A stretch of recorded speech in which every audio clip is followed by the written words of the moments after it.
Hey people, Cranksman here, working on Scorpion today and hooking up the A-frames. So let me show you what I'm doing.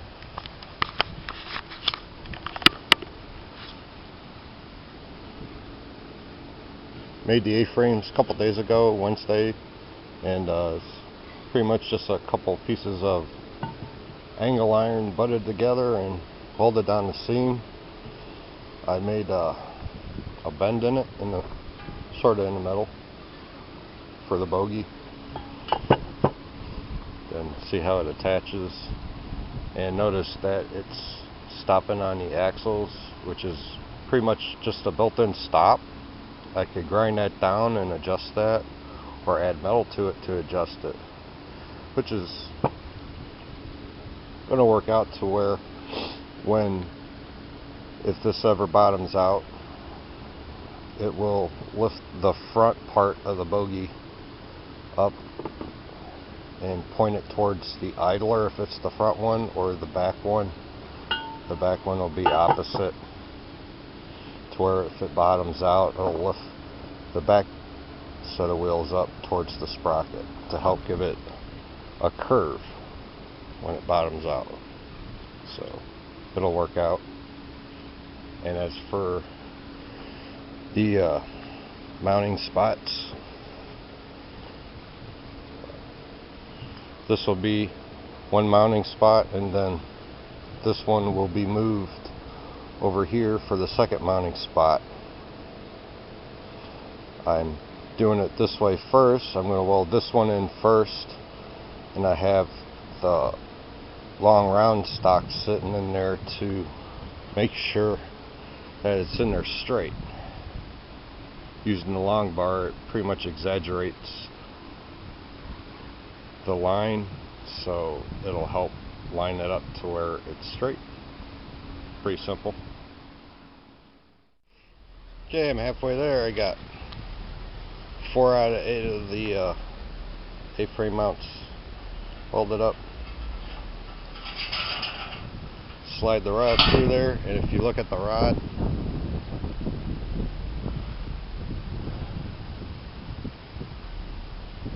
straight, pretty much exaggerates the line so you get a better view. Comes in handy. I pretty much welded them up. This one, since I had the end of the tube angled, I cut it halfway, took a hammer, beat it over, and then welded it up again. I might fill in this gap, but I don't have to. Same thing here. I probably won't. I got the other side done with the A-frame attached, so it has a stop already. In order to make it swing more, I could just cut a little more off of there to get it to swing more. Plus there's a huge gap in there. That gap in there is for if I need to line up the bogies. I could use that as one of the points. The bogey one has that much movement also for adjustability, which will probably come in handy later on. As for the A-frame, I need to finish the third leg. You got 1, 2, and then this will be where the third leg will attach to. It'll come out over, and it'll match the adjustability on here so it doesn't interfere. If you notice, it doesn't come all the way over to touch that either. So it having 2 attachment points up top makes it more stable. See how far it wants to wiggle. With just one, it will pretty much just get rid of all of that to where it'll be pretty stable. And then where it attaches to the bogey, I want it to be able to swing a little bit for it riding on the tracks. I'm sure that'll be a benefit of it being loose down there, but the top part where it mounts to the frame, I want it with as less play as possible, and adding another attachment point off to the side. We'll do that, which is where it's getting its name from, it being an A-frame, because it'll be shaped like an A. Okay, work continues. Still got the other side to do. I'll be back. Okay, got them all finally welded in, all 8 of them. I got the rod going through to show how straight they are.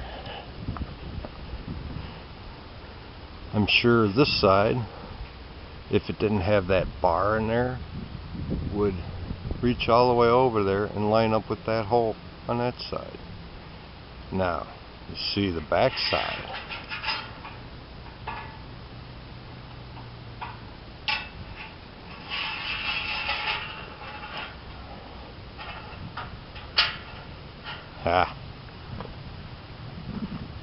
Lines up. You know you did something right. It's pretty amazing since how I did it. I did them individually.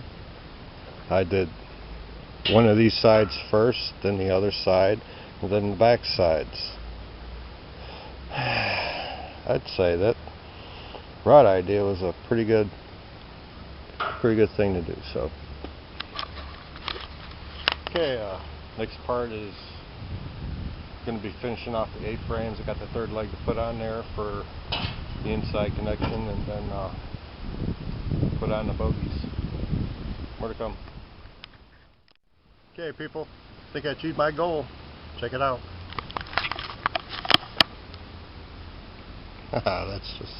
that's just twisted. Look how that thing sits. That's all the way up. That's about a foot of ground clearance. And I could drop it all the way down to the ground, about 2 inches off the ground, and it'll still roll.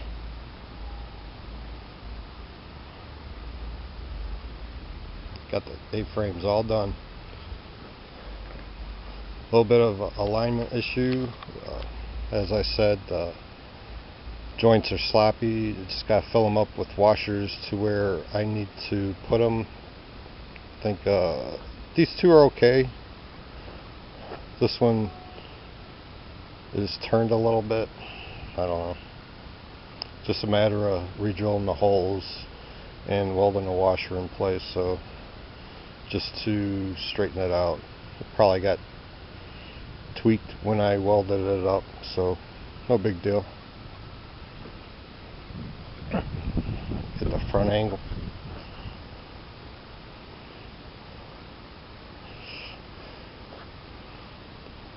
See if I can set it on the ground for you guys.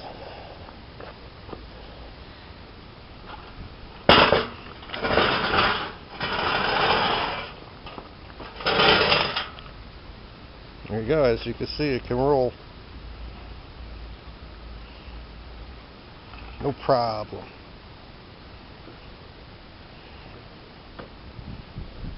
I'd say it's starting to look like something. Okay, you see the wheels, the A-frames, where the angle iron is hitting the axle. It's curving this one up, and it's curving this one up. That's what I was looking for the sprocket will be here. That would be a stop to help turn it into the sprocket, and then up here it would be turning into the idler. So if it is all the way down, the two inside sets of wheels will only be on the ground. It'll probably help turning. So I'll probably make the stops to where it doesn't hug the ground so much, because the way it looks, the track guides will be hitting that center. So probably the lowest ride height will be about 4 inches off the ground on the belly, that is. So yeah, pretty sure the track guides will hit that, the framing. Other than that, it's coming out good. I'm liking how it looks. I got a roller. Look at that. It's already knocking stuff down.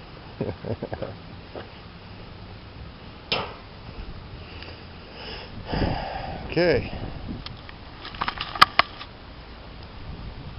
If you like what you see, subscribe. Leave a comment if you got any questions. Share the video. Yeah, never hurt. Prankster Man. Bye.